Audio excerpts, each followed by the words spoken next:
When the $50 million system collapsed on Christmas Eve, the words, "You're just an analyst," became the only barrier between salvation and disaster. But Connor Fitzgerald wasn't who anyone thought he was. And when his hands moved through the air, in perfect sign language, speaking to a lonely deaf child that everyone else had ignored, everything changed forever. If this story touches your heart, please hit the like button. And in the comments, tell me what city you're watching from. Stories like this remind us that the most profound connections often begin with a simple gesture of understanding. The alarm clock shattered the pre-dawn silence at 5:30. Connor Fitzgerald's hand shot out from under the covers, silencing it before the second beep. Old habit. 4 years of single fatherhood had trained him to wake before the sound could disturb his son. He lay still for a moment in the darkness, eyes adjusting to the faint glow creeping through the curtains. December in Chicago meant the sun wouldn't rise for another hour. But Tyler's school started at 8:15, and Connor's shift at Meridian Technologies began at 7. The math was simple. Early mornings were the price of being present.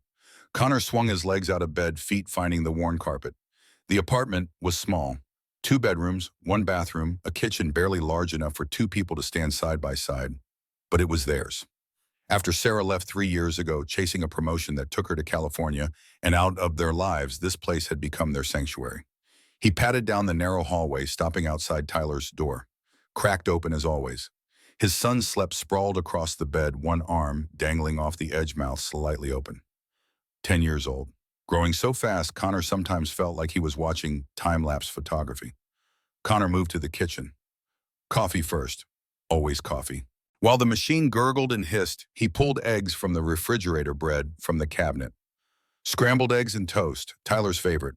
The ritual of breakfast had become sacred to them. No phones, no television, just father and son sharing the first moments of the day.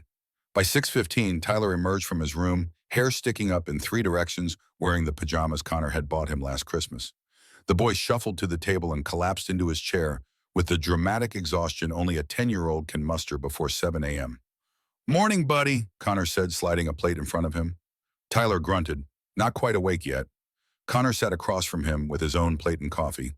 They ate in comfortable silence for a few minutes. Outside, the city was beginning to stir. Car engines, distant sirens, the hum of a world waking up. "Dad," Tyler's voice was soft, uncertain. "Yeah. Why did Mom leave us?" The question landed like a punch. Connor set down his fork, buying himself a second to breathe. Tyler asked this sometimes, not often, but when he did, Connor knew it meant something was weighing on his son's mind. "Your mom didn't leave you," Connor said carefully. "She made a choice about her career, about what she wanted her life to look like. And sometimes people want different things than we want for them." Tyler pushed eggs around his plate. "But did she leave because of me? Because I wasn't good enough?" "No."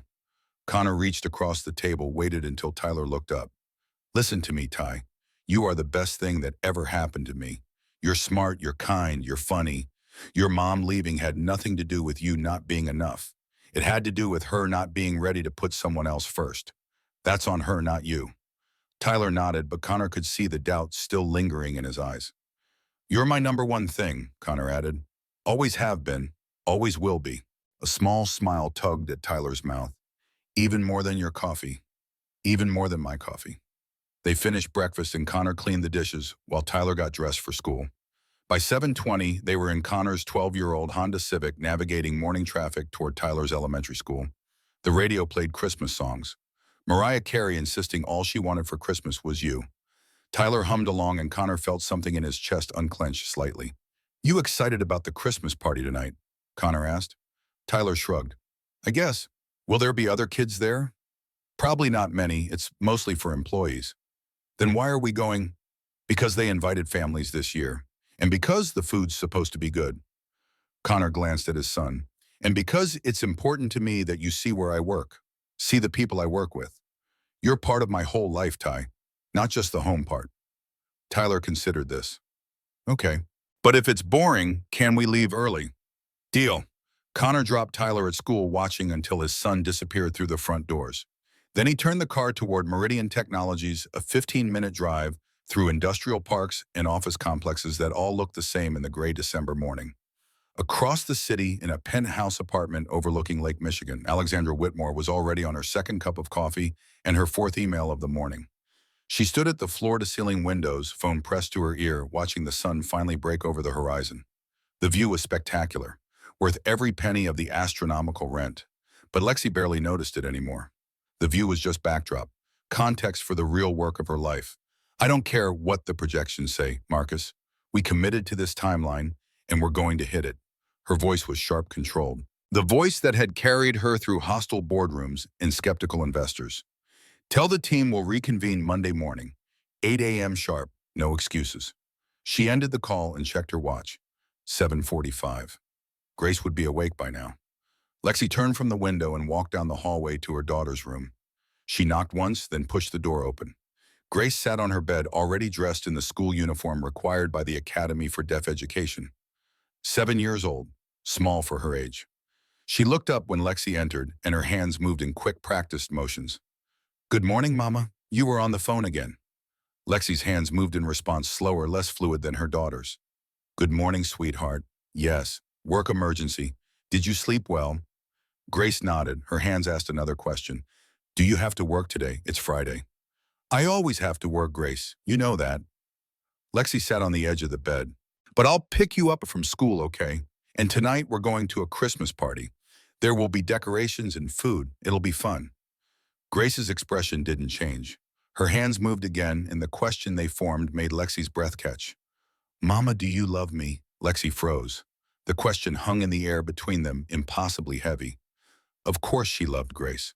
Everything she did every 14-hour day, every missed bedtime, every sacrifice, it was all for Grace.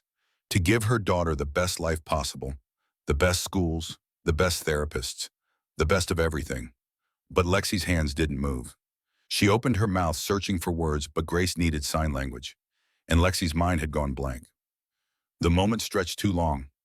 Grace's face fell slightly. She looked down at her hands. Lexi finally managed to sign, "Of course I love you so much." But the delay had done its damage. She could see it in the way Grace's shoulders curled inward. "We need to get you breakfast," Lexi signed, standing too quickly. "Come on, we'll be late." They ate in near silence. Grace picked at her cereal. Lexi checked her phone between bites. By 8:30, they were in Lexi's Mercedes, headed toward the academy. Classical music played softly. Grace stared out the window. At the school, Lexi walked Grace to the entrance. Other parents were doing the same signing with their children, laughing, taking their time. Lexi checked her watch. She had a 9 a.m. call. "Have a good day," she signed to Grace. "I'll see you at 3:30.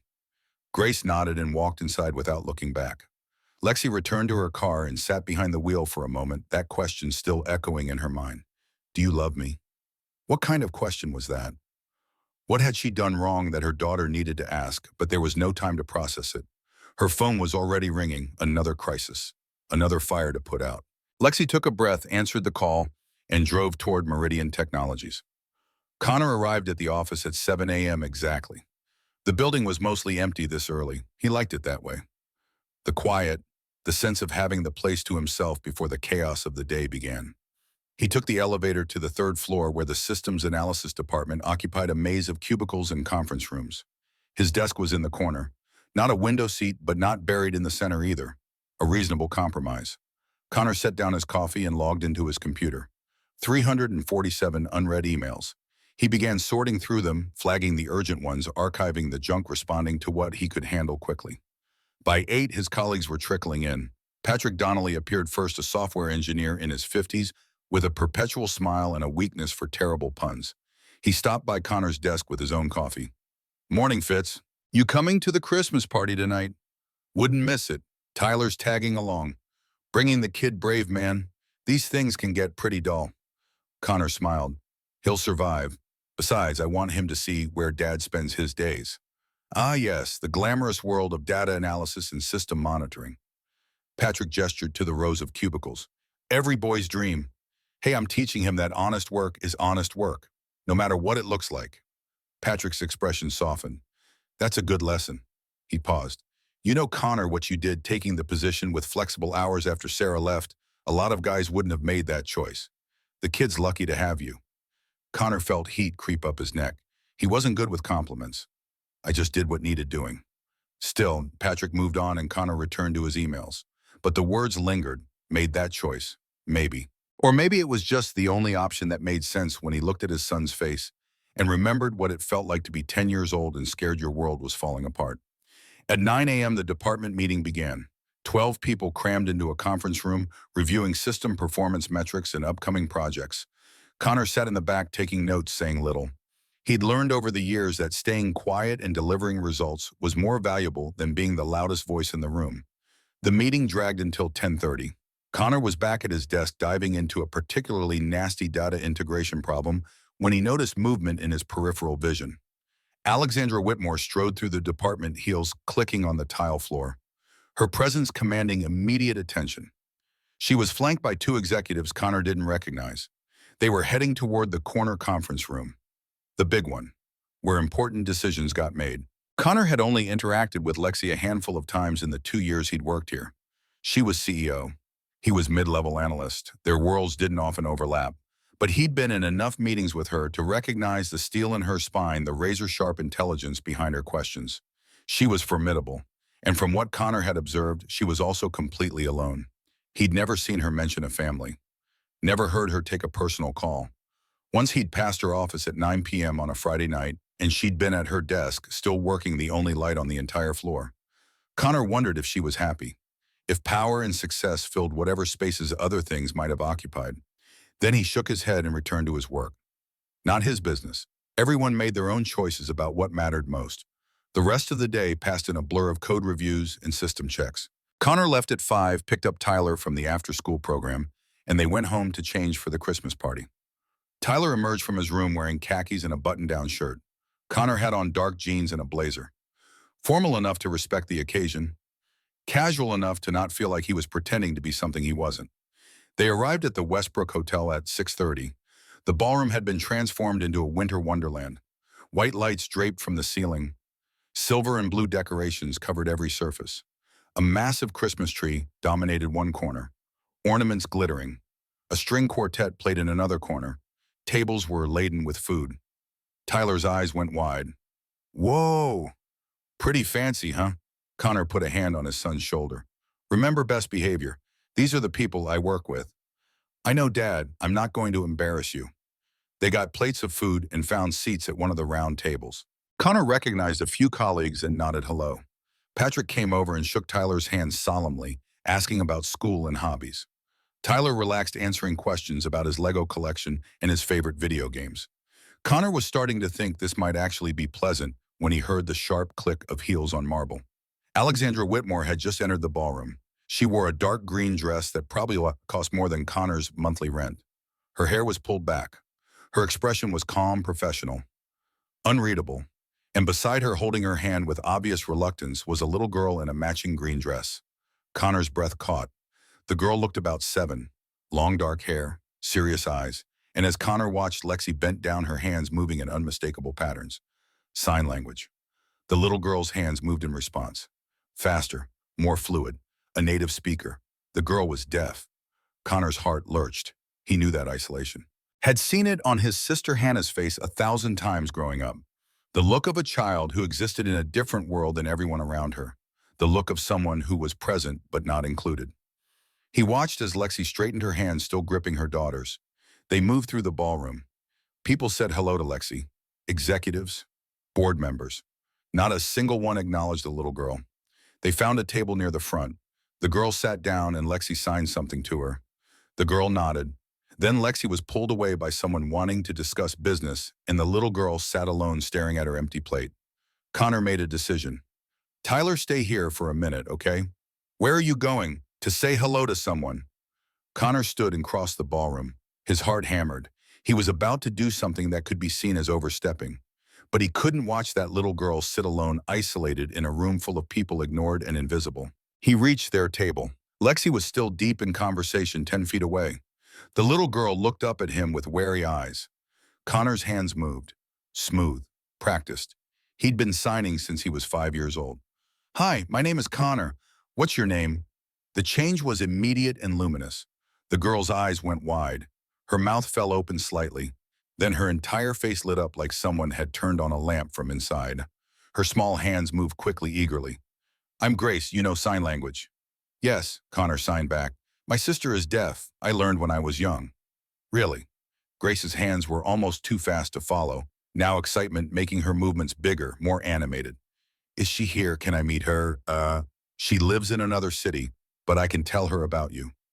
Grace beamed, then her expression turned uncertain. Her hands moved more slowly. Most people don't know how to talk to me. They smile and wave, but they can't say anything. Connor's chest tightened. That must be lonely. It is, but Mama's teaching herself. She's getting better. Grace paused. Do you have kids? I have a son, Tyler, he's 10. Would you like to meet him? Grace nodded enthusiastically. Connor turned and gestured to Tyler, who'd been watching with undisguised curiosity. Tyler approached and Connor introduced them, signing as he spoke aloud. Tyler, this is Grace. Grace, this is Tyler. Tyler raised his hand in a small wave, then his own hands moved clumsy, but sincere. Hi, nice to meet you. It was basic, first-year sign language learned from watching Connor communicate with Hannah. But Grace's reaction suggested Tyler had just performed magic. She smiled wider and signed back slower this time, matching his pace. It's nice to meet you too, Tyler. Tyler looked to Connor for confirmation he'd understood, and Connor nodded. Tyler grinned. Behind them, a voice cut through the ambient noise. Grace, what are you doing? Lexi had returned. Her expression was a complicated mix of surprise, confusion, and something that might have been alarm. Her eyes darted between her daughter and Connor. Connor straightened, suddenly aware of how this might look. A male employee approaching the CEO's child uninvited. Ms. Whitmore. He extended his hand. Connor Fitzgerald, Systems Analysis. I noticed Grace sitting alone and I thought I'd say hello. I hope that's appropriate. Lexi shook his hand automatically, but her focus was on Grace, who was signing rapidly. Mama, he knows sign language, and his son knows some too. Can Tyler be my friend, please? Lexi's face went through another series of rapid changes, surprise, relief, gratitude, and beneath it all, something that looked like pain. She signed to Grace, of course, sweetheart. Then to Connor, speaking aloud while signing, I didn't know you knew ASL. My younger sister Hannah is deaf. Born that way, I grew up signing. Connor gestured to Tyler. Tyler picked up the basics from visiting his aunt. Lexi looked at Tyler, really looked at him, and her expression softened. That's wonderful. Most kids Tyler's age wouldn't bother. Tyler shrugged, suddenly shy. Aunt Hannah's cool. It's not hard once you get used to it. Grace tugged on Lexi's sleeve, signing, Can Tyler come play sometime? And Mr. Connor, please. Lexi had hesitated. Connor could see the internal battle playing out. The protective mother versus the woman who'd just watched her daughter light up with joy for the first time in who knew how long. That could be arranged, Lexi said carefully, if Mr. Fitzgerald and Tyler are interested. We'd love that, Connor said, and meant it. They exchanged phone numbers. Grace was practically vibrating with excitement, signing so fast Connor had to ask her to slow down. Tyler was asking questions about her school, her favorite subjects. For a few minutes, the ballroom noise faded, and it was just four people having a genuine conversation. Then Bradford Thornton appeared.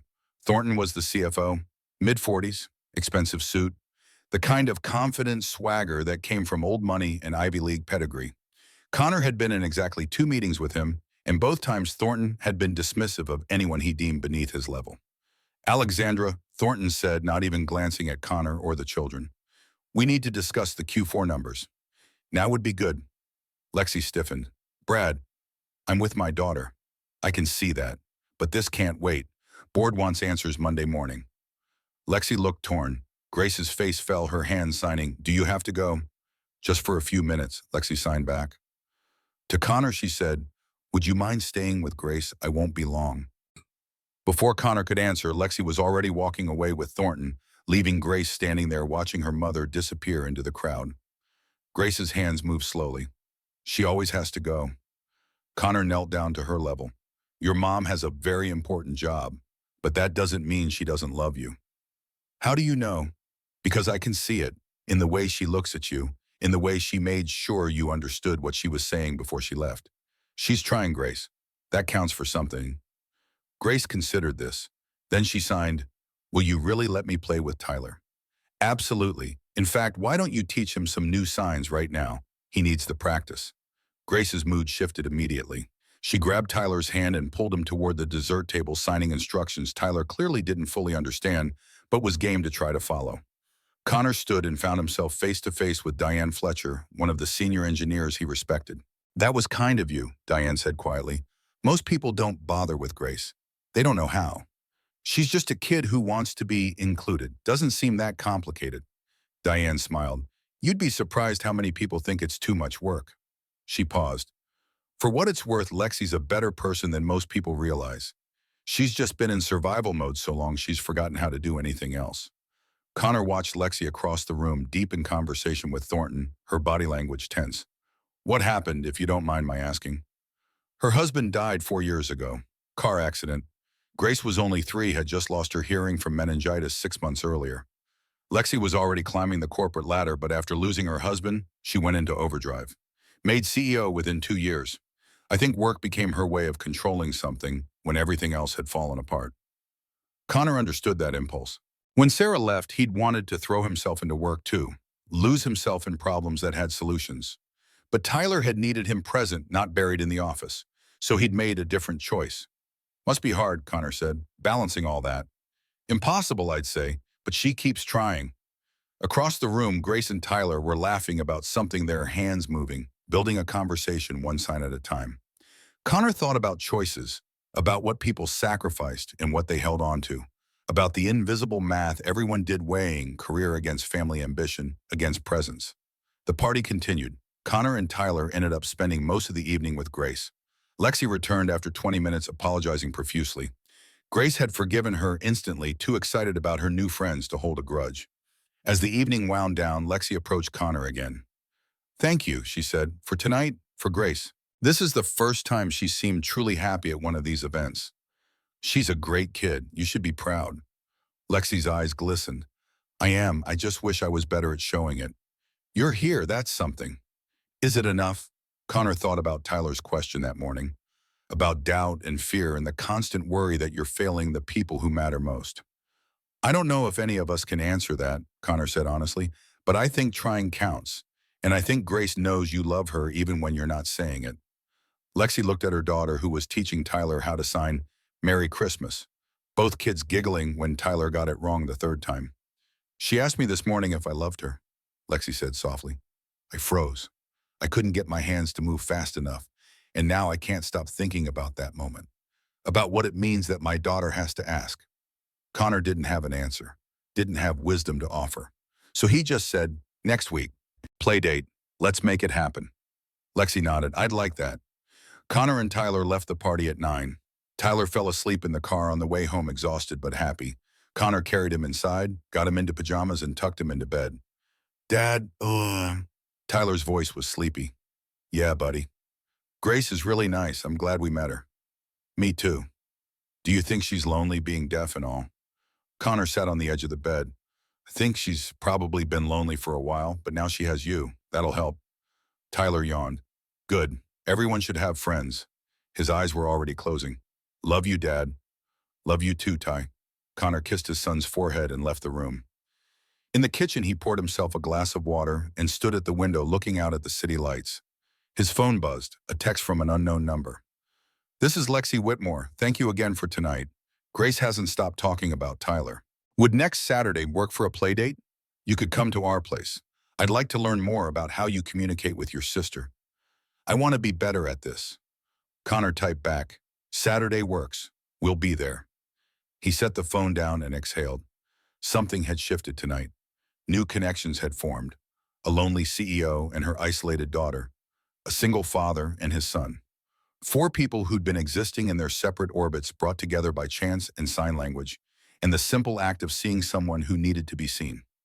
Connor didn't know where this would lead. Didn't know if it would be friendship or something more, or just a brief intersection before their paths diverged again. But for tonight, it felt like the beginning of something important. Something that might change them all. 1 week later, Connor and Tyler stood outside the address Lexi had texted, a high-rise overlooking the lake. The kind of building with a doorman and a lobby that looked like a hotel. Tyler whistled. Ms. Lexi must be really rich. She works hard, Connor said. Come on. They took the elevator to the 18th floor. The hallway was quiet, carpeted, smelling faintly of expensive perfume. Connor found the door and knocked, and Lexi opened it almost immediately. She looked different. Jeans, a soft sweater, no makeup, more human somehow. Connor, Tyler, come in, please. The apartment was stunning. Floor-to-ceiling windows, modern furniture, everything in its place. It looked like a showroom. Beautiful but cold. Grace appeared from a hallway practically bouncing. She ran to Tyler, her hands moving fast. "You came? Come see my room." Tyler looked to Connor for permission. Connor nodded and the two kids disappeared down the hall, leaving Connor and Lexi standing in the massive living room. "Coffee?" Lexi offered. "Sure." They moved to the kitchen. Lexi busied herself with an espresso machine that probably cost more than Connor's car. He leaned against the counter, taking in the space. "How long have you lived here?" he asked. 3 years. We moved after James died. The old house had too many memories." She handed him a cup. "This place is supposed to be a fresh start. I'm not sure it's worked." They sat in the living room. Down the hall, Connor could hear Tyler and Grace laughing. "Tell me about your sister," Lexi said. "How did you learn to sign?" Connor described growing up with Hannah, the early years when they'd struggled before their parents found the right school and community. The way signing had become as natural as breathing, the way he'd been Hannah's interpreter and protector and bridge to a world that often didn't make space for her. "She's a teacher now," Connor said, "at a school for deaf students in Oregon. She's amazing, runs the whole middle school program. But it was hard getting there. A lot of people underestimated her, assumed deaf meant incapable." Lexi nodded slowly. "I worry about that with Grace, about what the world will think of her, how limited her opportunities might be. Grace is smart. I could see that in 10 minutes. If you give her the tools, she'll surprise you." "What tools?" "Confidence, community, and a parent who sees her fully. Not as a disability to manage, but as a whole person." Connor paused. "I'm sorry, that probably sounds preachy." "No, it sounds like what I needed to hear." Lexi looked down at her coffee. "I don't know what I'm doing, Connor. I thought I could handle being a single parent and a CEO, but most days I feel like I'm failing at both. Join the club. I second-guess everything. Wonder if I'm doing enough. Doing it right. Tyler asked me this morning why his mom left. I had no idea how to answer that in a way that wouldn't hurt him more." "What did you say?" "That sometimes people want different things. That it wasn't his fault. That he's my #1 priority." Connor shrugged. "Probably not what a therapist would recommend, but it's all I had." Lexi smiled, but it was sad. "Grace asked me this morning if I loved her. I froze. My daughter had to ask if I loved her, Connor. What does that say about me? It says you're human. It says you're overwhelmed. It doesn't say you're a bad mother. Doesn't it?" Before Connor could respond, Grace and Tyler burst back into the room, Grace dragging Tyler by the hand. She signed rapidly to Lexi. "Mama, can we make cookies? Tyler said he's good at it." Lexi looked uncertain. "I don't know if we have." "We have everything," Connor said, standing. "If you'll let us take over your kitchen for an hour." "You don't have to." "I want to. Besides, Tyler's right. We make great cookies." What followed was chaos. Flour everywhere. Grace and Tyler competing to see who could crack eggs better. Lexi laughing, actually laughing, when Tyler got batter on his nose. Connor showing Grace how to fold in chocolate chips, his hands signing instructions while he spoke. The apartment so cold and perfect an hour ago suddenly felt alive. While the cookies baked, they played a board game Connor had brought. Grace won twice. Tyler accused her of cheating, but signed it with a grin that showed he didn't mean it. Lexi sat back and watched her expression soft. "Thank you," she said to Connor quietly while the kids argued over whose turn it was. "For this, I can't remember the last time this place felt like a home. Happy to help." When it was time to leave, Grace hugged Tyler goodbye. Then, surprising everyone, she hugged Connor too. Her small arms wrapped around his waist, and she looked up at him. "Thank you for talking to me," she signed. "Thank you for talking to me too," Connor signed back. "You're pretty cool, Grace," she beamed. In the car, Tyler said, "Dad, can we do that again soon?" "I think we can arrange that." "Ms. Lexi is nicer than I thought. At first, I thought she was scary, but she's not. She's just sad." Connor glanced at his son, 10 years old, already learning to see past surfaces. "Yeah, buddy, I think you're right." 3 days later, Connor was at his desk when his phone rang. Lexi's name on the screen. "Connor, I need to ask you a huge favor." Her voice was tight, stressed. "What's wrong?" "I have to fly to Chicago tomorrow. Emergency with a contract. I'll be gone 3 days. My usual backup childcare fell through. My parents are in Florida. I have no one." She paused. "Could Grace possibly stay with you and Tyler?" "I know it's a lot to ask." "Of course," Connor said without hesitation. "Are you sure 3 days is—" "Lexi, We'd love to have her. Tyler will be thrilled, and I promise Grace will be safe and happy. The relief in Lexi's voice was palpable. Thank you. God, thank you. I'll drop her off tomorrow evening. I'll pack everything she needs. Her schedule, her medications, everything. It'll be fine. We've got this. The next evening, Lexi arrived with enough luggage for a month. She went through every detail twice. Grace's bedtime routine, her school schedule, emergency contacts. Connor listened patiently, understanding that this wasn't about him. This was about a mother leaving her child for the first time with someone other than family. She'll be okay, Connor said gently. I promise. Lexi knelt to Grace's level, signing. Mama has to go for work. You'll stay with Connor and Tyler. I'll call every night. I love you so much. Grace signed back. I know, Mama. It's okay. I like Connor and Tyler. Go save your company. Lexi laughed through tears. How did you get so wise? I learned from you. Connor looked away, giving them privacy for their goodbye. When Lexi stood, her eyes were red. Call me if anything happens. Anything. We will. Now go. You'll miss your flight. After Lexi left, Connor found Grace in Tyler's room. Both kids were building something elaborate with Lego's hands flying in conversation. Grace looked up when Connor entered. Is Mama gone? Yes, but she'll call tonight before bed. Grace nodded and returned to building. Over the next 3 days, Connor discovered that having Grace in the house changed everything. She and Tyler were inseparable.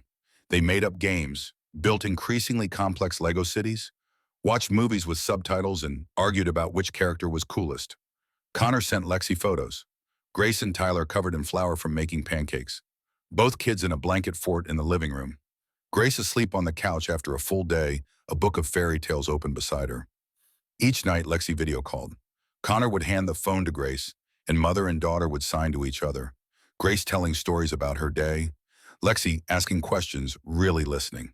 On the third night after Grace had gone to bed, Lexi stayed on the call. Connor, I don't know how to thank you. You don't have to. I do. This trip seeing Grace so happy, it's made me realize something. She paused.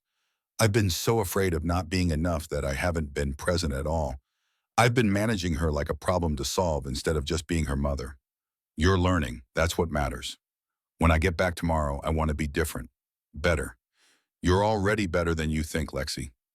The next afternoon, Connor picked up both kids from their respective schools and brought them back to his apartment. Lexi was arriving at 6. Connor made dinner, and he and Tyler decorated while Grace was in the other room oblivious. They'd gotten a small Christmas tree from the corner store. Tyler made paper chains. Connor hung lights. It was modest. Nothing like Lexi's perfect penthouse. But it was real. When the doorbell rang, Connor opened it to find Lexi standing there exhausted but smiling. Grace is in Tyler's room, Connor said. But before you go back there, come see something. He led her to the living room. Lexi stopped. Her hand went to her mouth. The little tree, the handmade decorations, and taped to the wall a banner Tyler had made that read, Welcome home, Mom. The kids wanted to surprise you, Connor said. Well, Tyler and I did. Grace doesn't know yet. Lexi's eyes filled with tears. Connor, this is... Her voice broke. No one's ever... You're not alone anymore, Connor said quietly. That's what I wanted you to understand. You don't have to do this all by yourself. Lexi looked at him, really looked at him, and something passed between them. Gratitude, understanding, and beneath it something neither of them was ready to name yet. Thank you, she whispered, for everything. Grace appeared in the hallway. She saw her mother and ran, throwing herself into Lexi's arms. Lexi held her daughter tight, her hands signing over and over, I love you, I love you, I love you. Connor turned away, giving them their moment. Later, after Lexi and Grace had left, Tyler said, Dad, I think Ms. Lexi and Grace need us. Yeah, buddy, I think maybe they do. Are we going to keep being their friends? As long as they want us to be. Good, Tyler yawned. I like having Grace around. She's like the sister I never had. Connor kissed his son goodnight and returned to the living room. He stood looking at the little tree, the paper chains, the handmade banner. Something had shifted, something bigger than friendship. They'd become something like family. 4 people who'd all lost something finding each other across the distance of their separate loneliness. Connor's phone buzzed, a text from Lexi. Thank you for today, for everything. Grace hasn't stopped signing about the decorations. She feels seen. We both do. Same time next week. Connor smiled and typed back. Same time next week. He set the phone down and looked out the window at the city lights, at the December snow beginning to fall. Somewhere out there, Lexi and Grace were in their penthouse, probably looking at the same snow. And for the first time in a long time, Connor felt like he was exactly where he was supposed to be, doing exactly what mattered most. Not building a career, not chasing success, but building connections, being present, showing up. Sometimes the most important work had nothing to do with degrees or corner offices or impressive titles. Sometimes it was as simple as learning someone else's language and being brave enough to say hello. It was 11:47 p.m. on December 23rd when Connor's phone erupted with alerts. He'd been asleep for less than an hour. Tyler was spending the night at his grandparents' house. Connor had plans to pick him up tomorrow afternoon, spend a quiet Christmas Eve together. But the alerts kept coming. System failures, critical errors, cascading problems across every production server. Connor sat up, grabbed his laptop from the nightstand and logged in remotely. His blood went cold. Every production line, every database, every system that kept Meridian Technologies running, all of it was crashing in real time. The alert system showed ransomware, sophisticated, already through 3 layers of security. Connor's mind raced. This wasn't random. This was targeted, coordinated. And if he was seeing it, so was everyone else. His phone rang. Unknown number. Fitzgerald. His voice was steady despite his racing heart. Connor, it's Diane Fletcher. I assume you're seeing what I'm seeing. Yeah, how bad? Worst case scenario. We're completely locked out. Production's frozen. We have 15 million in orders due to ship tomorrow. If we can't fix this, we're done. Where's Lexi? On her way in, she's called emergency meeting. Every technical person. Conference room A. 30 minutes. Connor was already getting dressed. I'll be there. He drove through empty streets, mind working through scenarios. Ransomware could come from anywhere, but the precision of this attack, the way it had bypassed their security, suggested inside knowledge. The office was blazing with lights when he arrived. Cars filled the parking lot. Connor took the elevator up, joining the stream of exhausted engineers and executives converging on the main conference room. The room was packed. 30 people, maybe more. Lexi stood at the head of the table, her face pale but composed. Bradford Thornton sat to her right, looking almost pleased despite the crisis. Connor found a spot against the back wall. He was junior here, not part of the core team, just another analyst called in to fill a seat. Lexi began speaking, her voice cutting through the murmur of worried conversations. All right, everyone. You know why we're here. As of 11:30 tonight, we were hit with a coordinated ransomware attack. Every production system is compromised. We have approximately 18 hours to resolve this before we start losing contracts. She paused. Failure is not an option. I need solutions. Now. The lead engineer, a man named Richard, stood. We're analyzing the West attack vector. Appears to be a zero-day exploit. Highly sophisticated. We can try to isolate infected systems and restore from backup, but how long? Thornton interrupted. 3 days, minimum. Unacceptable. We need this fixed by noon tomorrow. Then we need help. External consultants, cybersecurity specialists, people who know. Connor's voice came from the back, quiet but clear. It didn't come from outside. The room went silent. Everyone turned to look at him. Excuse me? Thornton's tone was sharp. Who are you? Connor Fitzgerald. Systems analysis.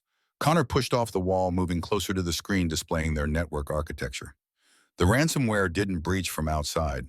Look at the timestamp on the first infection. 11:43 p.m. That's when the backup system initiated its nightly sync. Richard frowned. So the infection started on the backup server, which means someone plugged an infected USB drive directly into that server sometime between 11:30 and 11:43. Connor pointed to the network diagram. This wasn't a hack. This was physical access. Someone who knows our systems. Someone inside. The room erupted in arguments. Impossible. No one has that access. Our security is tight. Thornton stood. This is speculation from a junior analyst. We don't have time for conspiracy theories. It's not speculation. Connor's voice was calm. Pull the physical access logs for the server room. Check who badged in between 11 and midnight. You'll find your answer. Lexi was staring at him with an expression Connor couldn't read. Can you prove this? Give me access to the logs. I'll prove it. Thornton stepped forward. Alexandra, we can't let some random analysts start digging through our security. He's right. Diane's voice cut through Thornton's objection. Connor's methodology makes sense. If there's even a chance this is internal, we need to check. Lexi made a decision. Connor, you have access. Diane, Richard, work with him. Everyone else start containment protocols. We isolate what we can and work on restoration in parallel. The room emptied quickly, people scattering to their assignments.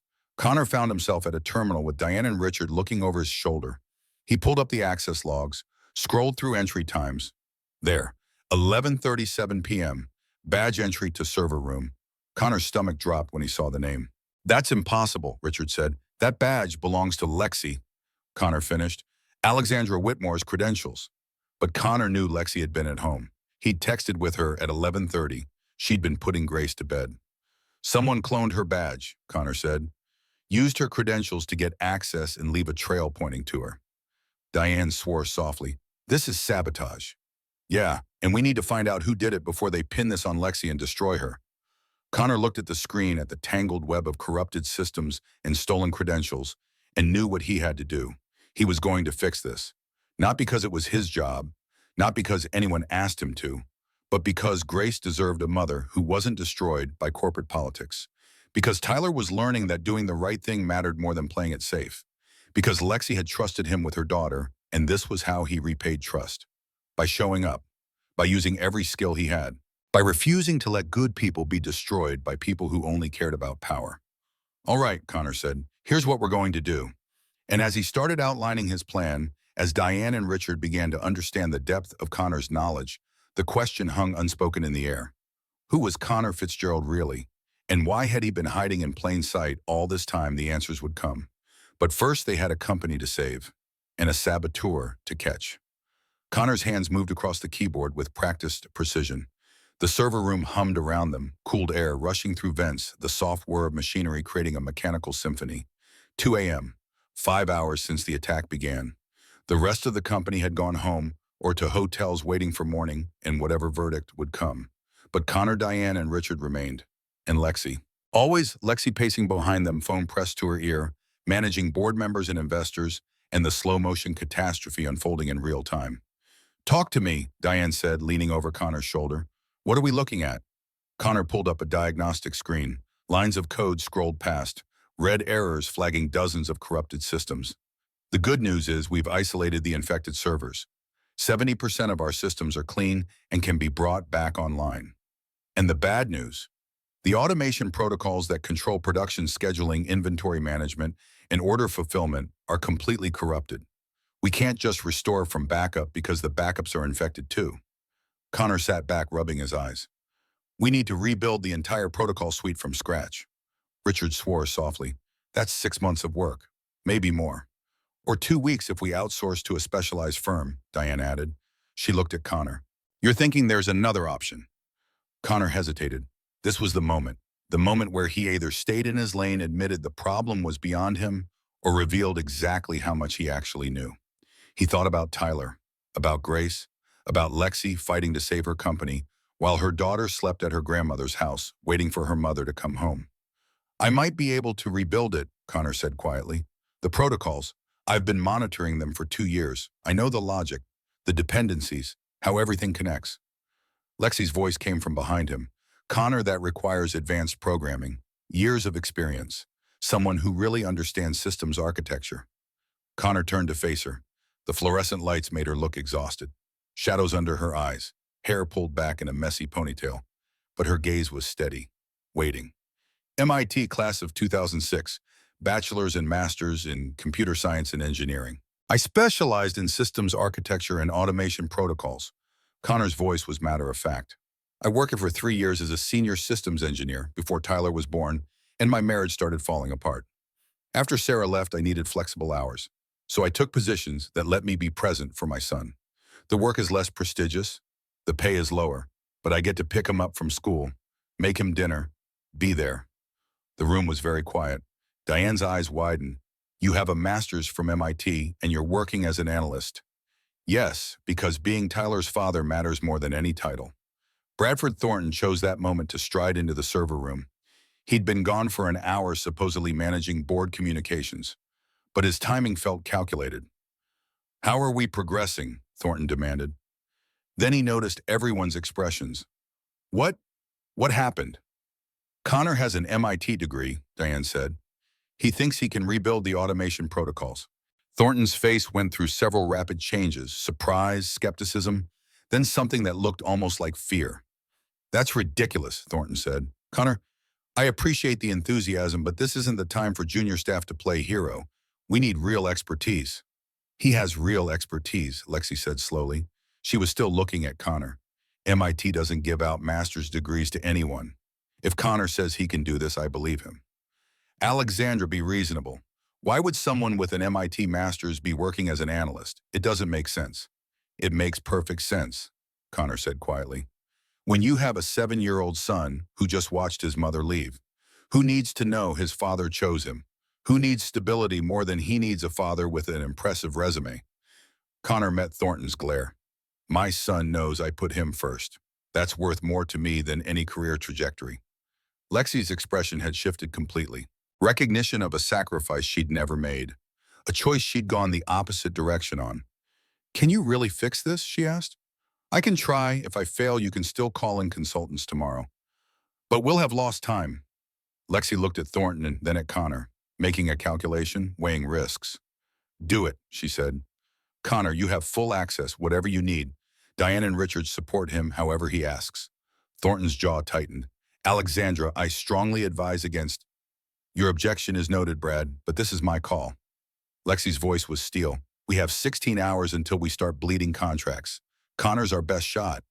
Thornton stared at her for a long moment. Then he nodded curtly and left the server room. Connor watched him go, something prickling at the back of his mind. Thornton's reaction felt wrong, too strong, too defensive, but there wasn't time to analyze it. Connor turned back to his keyboard and began to code. The next 4 hours blurred together. Connor wrote code with the fluency of someone who'd been doing it for 15 years. His fingers knew the patterns, the syntax, the elegant solutions to complex problems. Diane and Richard watched for a while, then began actively assisting, pulling documentation, testing modules, checking dependencies. The three of them fell into a rhythm, communicating in shorthand and technical jargon. Lexi stayed too. She pulled up a chair next to Connor, and he began explaining what he was doing, not dumbing it down, treating her like the intelligent woman she was. "Each protocol is like a conversation," Connor said, fingers still typing as he talked. "System A needs to tell System B when an order is ready. System B needs to confirm with System C that inventory exists. System C needs to notify System D to schedule shipping. They're all dependent on each other. One breaks, everything breaks." "So you're rebuilding each conversation?" Lexi asked. "Exactly. And making sure they all speak the same language." "How did you learn this?" Connor paused, hands hovering over the keys. "My sister, Hannah. When she was young, before we really understood deaf culture and ASL, we tried to teach her to lip read and speak. It was a disaster. She was trying to have conversations in a language she couldn't hear. Everything was miscommunication and frustration." He resumed typing. "Then we learned ASL, gave her a language that worked for her, and suddenly she could communicate perfectly. That's what good systems architecture is, building languages that work, making sure everyone can understand each other." Lexi was quiet for a moment. "I've been trying to teach Grace to exist in my world instead of learning to exist in hers." "You're learning now. That's what matters." They worked side by side. Connor coding, Lexi asking questions, absorbing information. At some point, she rested her hand on his shoulder. Not romantic, just connection. Two people facing an impossible challenge together. By 4 a.m., they'd made significant progress. 75% of the automation protocols were rebuilt and tested. Connor's eyes burned from staring at screens. His back ached, but they were close. So close. "Take a break," Lexi said. "Get coffee. Stretch. You've been at this for 4 hours straight." "Almost done. Just need to finish the integration layer and—" His screen went black. Connor's heart stopped. He frantically typed commands. Nothing. The system wasn't responding. "What happened?" Diane asked, rushing over. "I don't know. Everything just crashed." Connor rebooted the terminal. When it came back up, he pulled up the code repository. Empty. Every line of code he'd written. Gone. "No," Connor breathed. His fingers flew over the keyboard, searching backups, temp files, anything. But it was all gone. Wiped clean. Richard checked the server logs. His face went pale. "Someone deleted the entire working directory. 4:03 a.m., 3 minutes ago." "Who has access at this hour?" Lexi demanded. "Only senior executives. And us." Connor pulled up the access logs. There, a credential stamp. but something was wrong. This shows it was deleted from your workstation, Lexi, Connor said slowly. But you've been sitting next to me for the past 4 hours. Lexi leaned in, staring at the screen. That's impossible. I haven't touched my computer since midnight. Connor dug deeper. Network logs, connection records, and there it was. Someone remotely accessed your workstation, using your credentials, at 4 a.m. He pulled up more data. They've been monitoring our work, waiting until we were close to completion. Then they wiped everything. Can you trace who did it? Diane asked. Connor's jaw tightened. The remote connection came from inside the building. Executive floor, office 312. They all knew whose office that was. Bradford Thornton. Lexi stood abruptly. That son of a bitch. Lexi, wait, Connor grabbed her arm. If you confront him now, he'll deny everything. Claim his computer was compromised too. We need more evidence. He just destroyed 4 hours of work, sabotaged our only chance to fix this. Lexi's voice shook with fury. My company is dying, Connor. I don't have time for evidence. Connor understood her rage, felt it himself, but acting on emotion now would play right into Thornton's hands. 6 hours left, Connor said. Here's what we do. I rebuild the code. Faster this time because I know exactly what I'm doing, but we don't save it to the network. We keep it local, offline, where Thornton can't reach it. Can you really rebuild it that fast? I remember most of it, and I'll cut corners, make it functional rather than elegant. It won't be pretty, but it'll work. Lexi looked at Diane and Richard. They both nodded. Do it, Lexi said. And when this is over, I'm going to destroy Brad Thornton. But before Connor could start typing, his phone rang. Tyler's number. Connor's stomach dropped. It was 4:15 in the morning. Tyler should be asleep at his grandparents' house. He answered. Ty, what's wrong? His son's voice was small, frightened. Dad, I had a nightmare. I woke up and you weren't here and I got scared. When are you coming home? Connor closed his eyes. He'd promised Tyler they'd have Christmas Eve together. Promised they'd make cookies and watch movies and be a family. Buddy, I'm still at work. There's an emergency and you're not coming home. The disappointment in Tyler's voice cut like a knife. Not yet. I'm sorry. I know what I promised. Silence. Then Tyler's voice again, steadier. Is it important what you're doing? Yes, very important. A lot of people will lose their jobs if I can't fix this. Another pause. Connor could hear his son thinking. Then you should stay, Tyler said. Mom left because she put herself first. You should stay and help people. That's what makes you different from her. Connor felt his throat tighten. 10 years old. His son was 10 years old and already understood sacrifice and duty better than most adults. I love you, Ty, so much. I love you too, Dad. And Dad, Grace called Grandma. She wanted to make sure you were okay. She's worried about you and Miss Lexi. Tell Grace I'm fine. Tell her I'm helping her mom. Okay?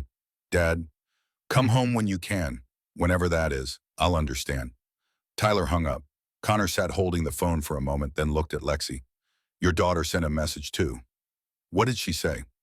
Connor pulled up his phone. Grace had sent a video through Lexi's mother. In the clip, Grace sat in her pajamas, hands moving in sign language. Mr. Connor, I know you're helping my mama. Thank you for being there. Mama gets lonely sometimes, even though she doesn't say it. She needs someone who understands. You understand, so thank you. Also tell Mama I love her very much, and I'm not scared anymore because I know you and Tyler are our family now. The video ended. Lexi's hand went to her mouth. Tears spilled down her cheeks. She said family. Yeah, Connor said softly. She did. For a moment, they just stood there. Two exhausted people in a humming server room at 4:30 in the morning, connected by something bigger than work or crisis or any logical reason. Then Connor turned back to his keyboard. All right, let's save your company. We can process emotions later. Lexi laughed through her tears. Deal. Connor coded with singular focus. This time he didn't explain, didn't teach, just wrote. Line after line of elegant, efficient code. Building bridges between systems. Creating conversations that would let machines understand each other. Diane and Richard tested each module as he finished it. Lexi brought coffee, food, whatever they needed. By 5:30 a.m., they'd rebuilt 60% of the protocols. By 680%. At 6:45, Bradford Thornton returned to the server room. He looked surprised to see them still working. Still here? Thornton's tone was casual, but his eyes were sharp. Thought you'd given up by now. Why would we give up? Lexi asked. Well, after someone deleted all of Connor's work, I assumed. Thornton let the sentence hang. Connor didn't look up from his screen. We rebuilt it. Should be done in 30 minutes. Thornton's expression flickered. Just for a second. But Connor saw it. Fear, anger, the realization that his sabotage had failed. Remarkable, Thornton said, although I have to wonder about the quality. Code written under this kind of pressure by someone who's clearly exhausted, surely there will be errors. The code is solid, Connor replied. Still, I've been in contact with the board. They want an update in 1 hour. What exactly am I supposed to tell them? That you've entrusted our entire operation to someone with a hero complex? Tell them we'll have systems operational by 8 a.m., Lexi said coldly. Or better yet, Brad, tell them nothing. I'll handle the board myself. Will you? Because from where I'm standing, this looks like a catastrophic failure of leadership. Thornton took a step closer. You brought your daughter to a professional event. You've been spending time with junior employees outside of work. And now you're gambling our entire company on someone whose background doesn't add up. The board is going to ask questions, Alexandra. Connor saw what Thornton was doing, planting seeds of doubt, making Lexi second-guess herself, setting up the narrative for his own ascension. But before Connor could intervene, Lexi stepped between them. You want to question my judgment, Brad Fine. Let's talk about judgment. Her voice was quiet but carried absolute authority. In the 3 years you've been CFO, you've pushed for cuts to our security infrastructure, argued against redundancy measures. Every decision that made us vulnerable to this attack you advocated for. Thornton's face darkened. That's standard cost optimization. And when the attack happened, where were you? You disappeared, and just now you tried to sabotage Connor's work. Lexi pulled out her phone, showed him a screenshot. We have the access logs, your office, your computer, your network signature deleting our code at 4 a.m. Thornton went very still. You wanted this to fail, Lexi continued. Wanted me to fail, so you could take my position. She stepped even closer. But here's what's going to happen instead. Connor is going to finish his work. We're going to save this company. And then I'm going to present all of this evidence to the board and the police. You're done, Brad. Thornton's facade cracked. The polished executive disappeared, replaced by something uglier. You think you're so smart, he hissed. But you're a terrible CEO, Alexander. You spend your time playing with deaf children instead of making hard decisions. This company deserves better leadership. By destroying us, Lexi's voice was ice. By removing you, the board already has doubts. Do you really think they'll believe your conspiracy theory over my word? Connor stood. He was tired of being talked about like he wasn't there. You're right about one thing, Connor said quietly. I have been observing for 2 years, every meeting, every suspicious decision, every time you undermined Lexi in front of the board. I document patterns, Brad. It's what systems analysts do, and your pattern has been crystal clear. Connor pulled up a file on his screen. I wasn't sure what you were planning, but I knew you were planning something, so I kept records. The color drained from Thornton's face. You're bluffing. Am I? Connor turned the screen so Thornton could see. Page after page of compiled evidence. Thornton looked between Connor and Lexi. Trapped. Security is already on their way, Lexi said calmly. As if on cue, 2 security officers appeared in the doorway. Gentlemen, please escort Mr. Thornton to his office. He'll be collecting his belongings and leaving the building immediately. Thornton's face contorted with rage. You'll regret this, both of you. Try it, Connor said mildly. But think about how your family will react when they find out you committed corporate sabotage. Think that'll go over well at the country club. Thornton lunged toward Connor, but the security officers grabbed him. They hauled him toward the door, Thornton shouting threats the entire way. When the server room door finally closed behind them, silence fell. Diane let out a breath. Well, that was dramatic. Connor's legs suddenly felt weak. The adrenaline was wearing off. Lexi put a hand on his shoulder. You okay? Yeah, that was a lot. Connor looked at her. Did I just end my career going after a CFO? No, Lexi's voice was firm. You just saved it, and mine. She glanced at the clock. How much time do you need to finish? Connor returned to his keyboard. 20 minutes, maybe less. Then finish. I'll handle the board. Connor finished the code at 7:42 a.m., 18 minutes before the board meeting. It's ready, he said. Diane and Richard run the integration tests. They worked in tense silence. Connor watched the test results scroll past. Green, green, green. Every module passing, every connection solid. At 7:53, Diane looked up. It's working, Connor, it's actually working. All systems operational, production lines responding, orders processing. Connor slumped in his chair. They'd done it. Lexi was on her phone explaining the situation to the board. Connor heard fragments. Fully operational. Sabotage has been addressed. Evidence will be provided. She ended the call and looked at Connor. Really looked at him. The board wants to meet with you, she said. They want to offer you a position. Chief Technology Officer. 400,000 base salary. Full benefits. Stock options. Connor's heart skipped. 400,000 shirtomesu. That would change everything for him and Tyler. But it would also mean 60-hour weeks. Constant travel. Evening meetings and weekend emergencies. It would mean missing Tyler's school plays, not being there for homework help. When do they want an answer, Connor asked. They're meeting in 10 minutes. They want you there. Connor stood. I'll meet with them, but I already know my answer. The board chairman spoke. Mr. Fitzgerald, impressive work. We'd like to offer you the position of Chief Technology Officer, starting immediately. Connor took a breath. I'm honored, but I have to decline. Shocked silence. You're declining. The chairman looked genuinely confused. Because I have a 10-year-old son who needs his father. CTO means long hours, travel, being always on. I can't do that and be the dad Tyler deserves. Connor met each of their eyes. No amount of money is worth that. An older woman on the board spoke up. What would you want, Mr. Fitzgerald? Senior technical advisor, part-time, flexible hours. I come in for complex problems. I consult on major decisions, but I also get to pick up my son from school. Be present in his life. He paused. And I'd want Lexi to remain CEO. She's a good leader. The chairman looked at Lexi. Ms. Whitmore, I think that's an excellent proposal, Lexi said. More exchanged glances, then nods. Very well. Welcome aboard, Mr. Fitzgerald. They walked together back to the server room.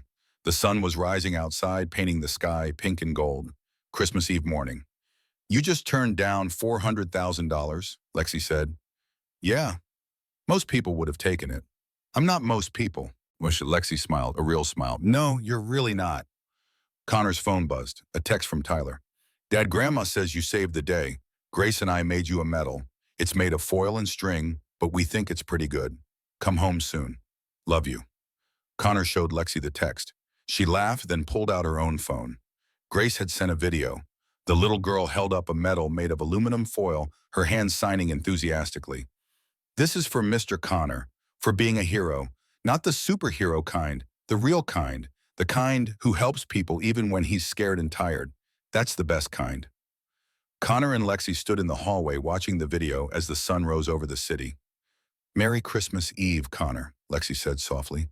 Merry Christmas Eve, Lexi. They stood there a moment longer. Two people who'd been lonely for different reasons, finding connection in the most unlikely circumstances. Then Connor headed home to his son, and Lexi headed to pick up her daughter. But they both knew something had changed between them, something permanent. Connor picked up Tyler at noon. His son launched himself into Connor's arms, nearly knocking him over. You did it? Grandma showed me the news. Thanks, buddy. You look terrible, Dad. Connor's grandmother handed him a thermos. Coffee. Go home. Rest. At home, Tyler asked, are you and Ms. Lexi friends now? Like real friends? Yeah, I think we are. And me and Grace, definitely friends. Tyler nodded. Grace told her grandma that she wishes we were her family. Is that weird? No, buddy, I don't think it's weird at all. After a pause, Tyler asked, do you like Ms. Lexi like her? Connor pulled into their parking lot. I think I might. How would you feel about that? Tyler thought carefully. I think I'd be okay with it. Grace is cool, and Ms. Lexi is nice. And I think you're lonely sometimes, Dad. It might be nice if you had someone. Connor pulled his son into a hug. When did you get so wise? I've always been wise. You just don't notice because you're old. Connor laughed. Come on, wise guy. We're having Christmas Eve dinner with Lexi and Grace tonight. Really, can we make your famous lasagna? Absolutely. They spent the afternoon cooking together. Connor had slept for 3 hours, showered, and felt almost human. They made lasagna, garlic bread, Caesar salad. The apartment filled with wonderful smells. At 5 p.m., the doorbell rang. Connor opened it to find Lexi and Grace both bundled in winter coats, snowflakes dusting their hair. Grace rushed past and threw her arms around Tyler. Her hands moved rapidly in excitement. Tyler laughed, signing back. Connor and Lexi stood in the doorway, suddenly shy. Lexi held up a bottle of wine. I brought reinforcements. You have no idea. Connor took her coat. Lexi wore jeans and a soft red sweater. Her hair was down. She looked more relaxed than he'd ever seen her. Your apartment is nice, she said. It's a home, Lexi said. You can feel it. They ate dinner at Connor's small table. 4 people crowded around a space meant for 2. Grace and Tyler told stories. Lexi asked questions, really listening. After dinner, they moved to the living room. Connor put on a Christmas movie with subtitles. The kids curled up on the floor with blankets. Connor and Lexi sat on the couch. Thank you for this, Lexi said quietly. I can't remember the last time Christmas felt warm and real. You're here now, that's what matters. Am I though really here? Lexi looked at Grace. I've spent 4 years managing her instead of being with her. Connor understood that fear. He told her about how Tyler once broke down crying and said he just wanted to stay home and be bored with his dad. Sometimes kids don't need perfect, Connor said. They just need present. I don't know how to do that. Want to practice? Connor stood and extended his hand. Come on. He led her to the floor. They sat with the kids leaning against the couch. Grace immediately snuggled against her mother. Lexi stiffened, then slowly relaxed. They watched the rest of the movie like that. 4 people sharing blankets and warmth. When the movie ended, Grace was asleep against Lexi's shoulder. We should go, Lexi whispered. But I don't want to. Or you could stay a little longer, have coffee, talk. They moved Grace to Tyler's bed, settled Tyler on the couch, then retreated to the kitchen. Can I ask you something? Lexi said. Sure. Why did you really take the demotion? Connor told her about Sarah leaving for California, about Tyler's nightmares and declining grades. I realized he needed more than weekend dad energy, so I made a choice. You gave up your career for him. I adjusted it. Tyler knows his father chose him. How do you put a price on that? Lexi's eyes were shining. I chose my career over Grace. After James died, I buried myself in work. But really, I was just scared. Scared of feeling, scared of failing. And now I look at you and Tyler, and I see what I could have had if I'd been braver. Lexi wiped at her eyes. Do you think it's too late? Connor reached across the table, covered her hand with his. It's never too late. Start now. Be present now. They sat like that, hands touching as the night deepened. Connor, Lexi's voice was soft. Yeah, I'm glad you said hello to Grace at that party. I'm glad I did too. Something passed between them, the beginning of something neither was quite ready to name, but both could feel building. Lexi finally stood. I should take Grace home. Connor helped her wake Grace gently. The little girl signed a sleepy, thank you, before her mother led her to the door. At the threshold, Lexi turned back. Would you and Tyler want to spend Christmas Day with us, just the 4 of us? Connor smiled. We'd love that. After they left, Tyler's sleepy voice called out, Dad, are we going to be okay? All 4 of us, Connor turned. Yeah, buddy, I think we're going to be better than okay. 6 months passed like a dream. Connor settled into his role as senior technical advisor. The flexible hours meant he could maintain his routine with Tyler while contributing meaningfully to Meridian. Lexi consulted him on every major decision. They worked well together. But more than work changed. They started having weekly dinners, always all 4 of them. Grace and Tyler became inseparable. They'd formed their own little unit existing in that pure friendship only children could achieve. And Connor and Lexi were finding each other. Slowly, carefully.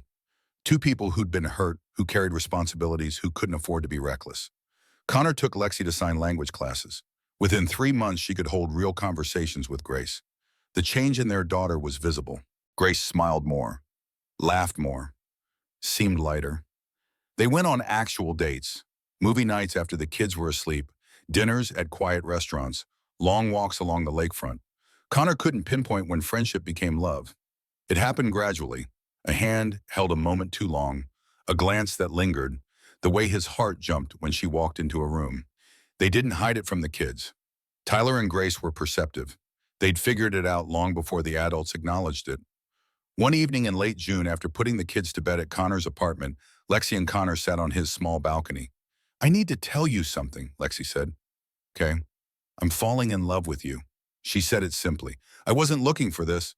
Wasn't sure I was capable of it anymore. But here we are. Connor took her hand. Here we are. I'm terrified of getting it wrong, of hurting you or Tyler. Me too.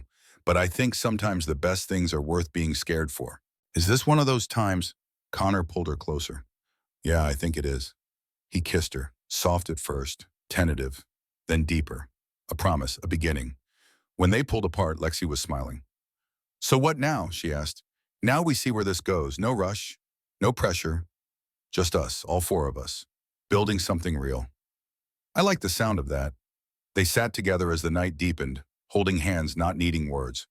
Two people who'd been lonely for so long, finally finding home in each other.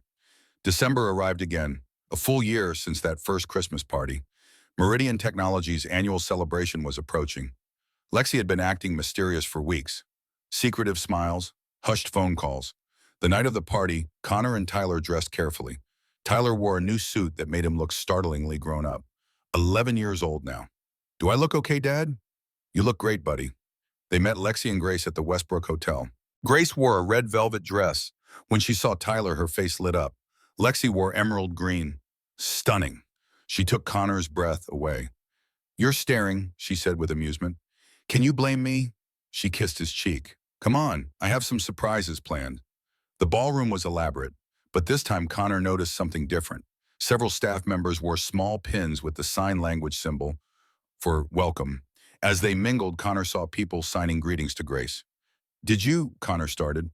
I offered free ASL classes to any employee who wanted them, Lexi said. 40 people signed up. Grace has been helping teach. Connor watched Grace move through the crowd, confidently signing with adults. The change from a year ago was remarkable. You did this, Connor said. We did this. You showed me it was possible. After dinner, the company president made announcements. Then he paused. We have a special guest tonight. The lights dimmed, music began, and Santa Claus walked in. But this Santa, as he approached the stage, his hands moved in perfect sign language. Merry Christmas. Grace's mouth dropped open. She turned to Lexi, signing frantically. Mama Santa knows sign language. I know, sweetheart. I made sure of it. Santa made his way through the ballroom. When he reached their table, he knelt to Grace's level. Hello, Grace. I've heard wonderful things about you. Grace signed back, shy but excited. They had a full conversation. Santa asking about school friends, Christmas wishes. Grace's hands moved faster, telling Santa about Tyler, about her mom learning sign language, about how much happier she was. Connor felt his throat tighten. This simple act, someone taking the time to truly communicate. After Santa moved on, Grace hugged Lexi fiercely. Best Christmas ever, Mama. The evening continued. Dancing, conversation, laughter. Connor and Lexi danced together while Tyler and Grace attempted their own awkward version nearby. I have something for you, Lexi said. She pulled an envelope from her clutch. Secret Santa, I drew your name. Connor opened it, a beautiful leather journal. Inside, Lexi had written, for the man who rewrites code and rewrites hearts. Thank you for teaching me to see differently. Connor pulled out his own gift, a small velvet box. Lexi opened it.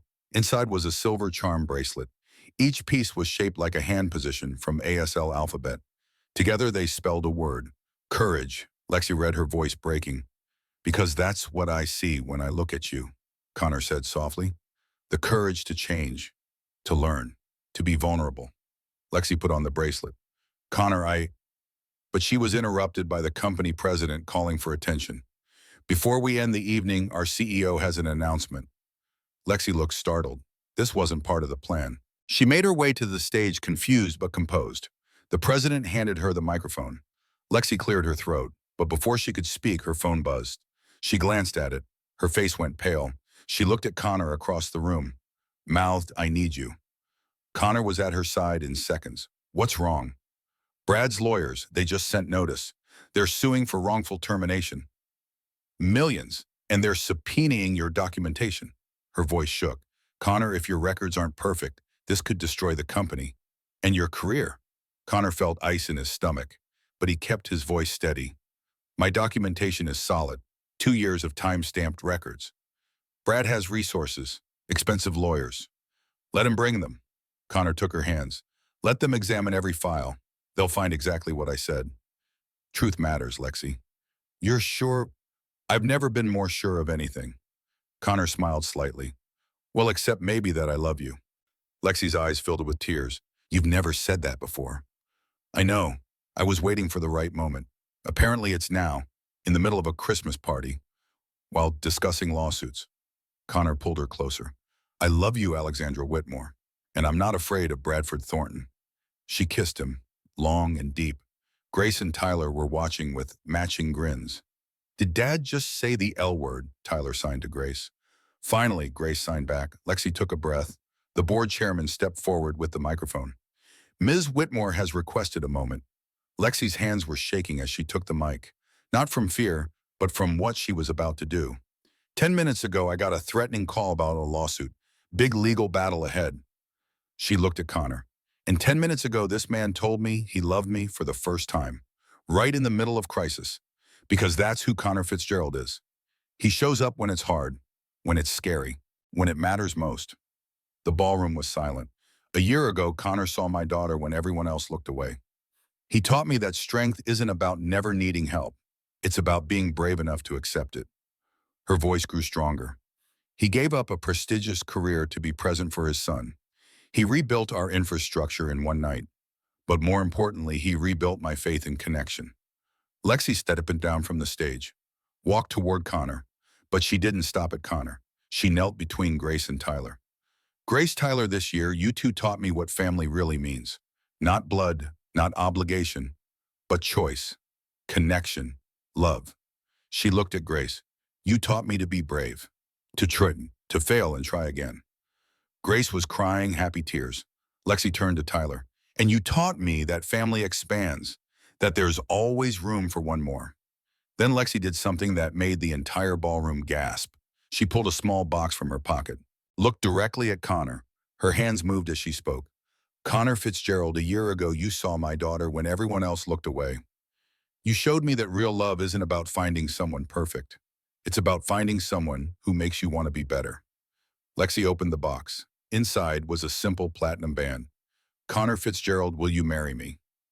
The ballroom was utterly silent. Connor looked at Tyler. His son was grinning, giving a thumbs up. He looked at Grace, bouncing on her toes, signing, say yes, say yes. He looked at Lexi, this brilliant woman who'd learned to be vulnerable, who'd transformed herself and her daughter's life. Connor stood, walked to where Lexi knelt, and knelt down beside her. I thought I was supposed to be the one asking that question, he said. I got tired of waiting for you to work up the courage, Lexi replied with a shaky laugh. Connor cupped her face in his hands. Yes, 1,000 times yes. The ballroom erupted, but Connor barely heard it. He was too busy kissing Lexi, feeling her smile against his mouth, hearing Grace and Tyler whooping. When they pulled apart, Grace and Tyler crashed into them, all four ending up in a pile on the floor, laughing and crying and hugging. We're going to be a real family, Grace signed. We already were. Connor signed back. This just makes it official. 2 years later, Connor stood in their backyard, 6-month-old Harper Fitzgerald Whitmore, asleep in his arms, watching Tyler and Grace decorate the outdoor tree. They'd bought the house 18 months ago, a real house with a yard and enough bedrooms for everyone. Grace had her own room, Tyler had his, and there was a nursery. Harper had Lexi's dark hair and Connor's gray eyes, and perfectly functioning hearing, though the family communicated primarily in sign language anyway. Dad, can you help me with this? Tyler called out. He was 13 now, tall enough to reach high branches. Grace stood below signing instructions. Connor carefully passed Harper to Lexi, who'd emerged with hot chocolate. Our daughter has excellent timing, Lexi said, looking at the sleeping baby. Sleeps through preparations, will wake up for dinner. Connor kissed her temple and joined Tyler and Grace at the tree. From the driveway, a car pulled up. Hannah, Connor's sister, climbed out with her girlfriend. They'd flown in from Oregon for Christmas. Hannah's hands moved in rapid sign. Sorry we're late, flight delayed. Did we miss anything? Just the decoration torture session. Tyler signed back, grinning. They went inside. The house was warm, smelling of cooking food and pine. Photos lined the walls. Their wedding, Grace and Tyler's school pictures, Harper's newborn photos. Ordinary moments that felt extraordinary. Lexi had stepped back from CEO duties. Board chair, now working 3 days a week, spending the rest with the kids. She'd finally learned what Connor had been trying to tell her. Connor had expanded his advisory role. He consulted with multiple companies, building systems, solving problems, fulfilling work, but on his terms. They gathered in the kitchen. Hannah helped finish dinner. Tyler set the table. Grace arranged flowers. Lexi fed Harper. Connor stood back watching his family move around each other with practiced ease. "What are you thinking?" Lexi asked, noticing him standing still. "That 3 years ago I was dreading a Christmas party, and now I'm here, happy, surrounded by family." Connor pulled her close, careful not to squish Harper. "It feels almost too good to be real." "It's real. We built it, all of us together." Dinner was chaotic and perfect. 7 people crowded around the table, passing food, signing conversations, laughing. Harper spit up on Connor's shirt. Grace dropped her napkins 6 times. After dinner, they moved to the living room. Connor built a fire.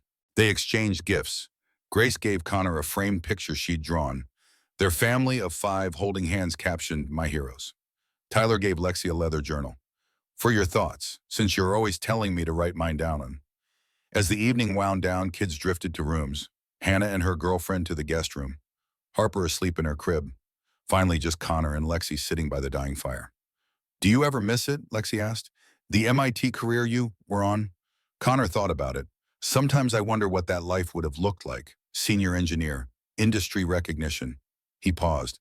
"But then I think about what I would have missed. Tyler's childhood, meeting you and Grace. Harper, this." He gestured around. "I can't regret the choice that led me here. Even though you had to sacrifice so much, I didn't sacrifice. I chose. Every day, we choose what matters most. I chose family, and I'd make that choice again every time." Lexi rested her head on his shoulder. "I chose wrong for a long time. Work over Grace. I'm still learning." "You're doing great. Look at what you've built. The ASL program, the inclusion initiatives. You've changed Meridian's culture." "We changed it. Together." Upstairs, Harper started to cry softly. Connor stood. "I'll get her." He climbed to Harper's nursery, lifted his daughter from her crib. She immediately settled, recognizing his heartbeat. Connor walked to the window, gently rocking Harper. Outside, snow fell. Chicago in winter. Cold and beautiful and home. "Your mama and I almost missed each other," Connor whispered. "If I hadn't been brave enough to say hello to your big sister. If your mama hadn't been brave enough to ask me to marry her." Harper made a small sound, drifting back to sleep. "But we found each other, and we built this." Connor kissed his daughter's head. "Not perfect, not easy, but real. And that's the best kind of family." He placed Harper back in her crib, covering her with a soft blanket. Connor stood there a moment longer, watching his daughter breathe, thinking about choices and the mathematics of love. The world measured success in salaries and titles. But standing here in a house full of people who loved him, Connor knew the world had it wrong. Real success was Tyler knowing his father chose him. Grace learning she was valued. Lexi discovering that presence mattered more than perfection. Harper growing up in a home where love was the primary language. Real success was building something that mattered. Not a career, not a company, but a family. Connor returned to the bedroom. Lexi was already half asleep. He climbed in beside her. She immediately curled into him. "Harper okay?" she mumbled. "Perfect, like always." Lexi's breathing evened out, but Connor stayed awake a little longer, listening to his family. The soft sounds of children sleeping. The wind outside, the symphony of home. He thought about the man he'd been 3 years ago, lonely, uncertain, and he thought about Grace at that Christmas party. Isolated, waiting for someone to see her. 2 people finding each other in a crowded ballroom, starting a chain reaction that would change 4 lives. 5 counting Harper. All because Connor had been brave enough to say hello, to see someone who needed to be seen, to use a language few others bothered to learn. Connor finally let himself drift towards sleep. Love wasn't always spoken. Sometimes it was signed. Sometimes it was cooked into lasagna. Sometimes it was showing up when it would be easier to walk away. But always it was a choice, a daily decision to see and be seen, to listen and be heard, to show up and stay present. That was the real language of love, not English, not ASL, but commitment, understanding, the willingness to learn someone else's way of communicating. Connor pulled Lexi closer and smiled in the darkness. 3 years ago, he'd been a single father trying to do right by his son. Tonight, he was a husband, a father of 3, part of a family he'd never imagined possible. And every choice that had led him here had been worth it. Because in the end, the greatest success wasn't what you achieved. It was who you loved, and who loved you back, in all the languages that mattered most.